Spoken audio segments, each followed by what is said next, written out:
ఈరోజు నిజామాబాద్ జిల్లాలోని నందిపేట మండలం తీర్చుకున్న గ్రామంలో శ్రీ తెలంగాణ భగత్ సింగ్ అయినటువంటి శ్రీ దొడ్డి కొమరయ్య కుర్మ గారి 99వ జయంతి వేడుకలను ఘనంగా నిర్వహించడం జరిగింది.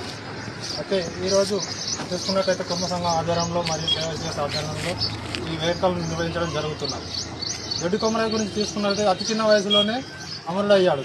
తొలి తెలంగాణ రైతాంగ పోరాట యోధుడు, సాయుధ రైతాంగ పోరాట యోధుడు.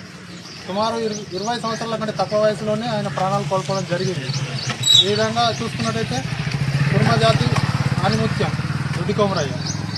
అదేవిధంగా ప్రభుత్వం కూడా 2 సంవత్సరాల నుంచి అధికారికంగా చేస్తున్నది, కానీ కొన్ని విషయాల్లో కుర్మల వైఖరికి గురవుతున్నారు. ఎందుకంటే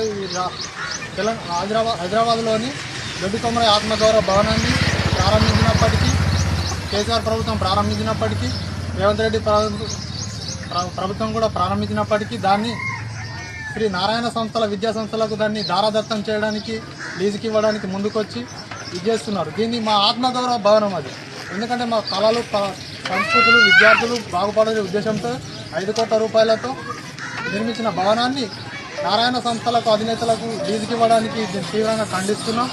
అదేవిధంగా రేవంత్ రెడ్డి ప్రభుత్వం కుర్మలను 2 సంవత్సరాల కాలం కావస్తున్నా కానీ కేసీఆర్ కొన్ని సమయాల్లో ఆదుకున్నప్పటికీ రేవంత్ రెడ్డి సర్కారు ఇంతవరకు కుర్మలకు ఎలాంటి సంక్షేమ పథకాలు కానీ ఎలాంటి ప్రయోజనాలు కూడా చేకూర్చలేదు. దీన్ని దృష్టిలో ఉంచుకొని ఇప్పటికైనా రానున్న కాలంలో కుర్మలకు ప్రాధాన్యత ఇవ్వాలని కోరుకుంటున్నాము.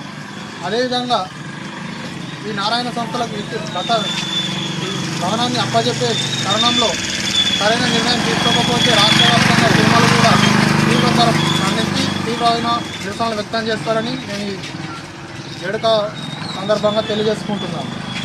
అదేవిధంగా కుర్మలకు కూడా కొన్ని ప్రాధాన్యతలు ఉన్నాయి. సుమారు గొర్రెల కాపర్లకు 50 సంవత్సరాల పైబడిన గొర్రెల కాపర్లకు పెన్షన్లు కానీ, గొర్రెల పంపిణీ పథకంలో కానీ ఆ పథకం ఇప్పటికీ అమలు కావడం లేదు 2 సంవత్సరాల నుంచి. దీనిపై తగిన చర్యలు తీసుకోవాలని సూచిస్తుంది.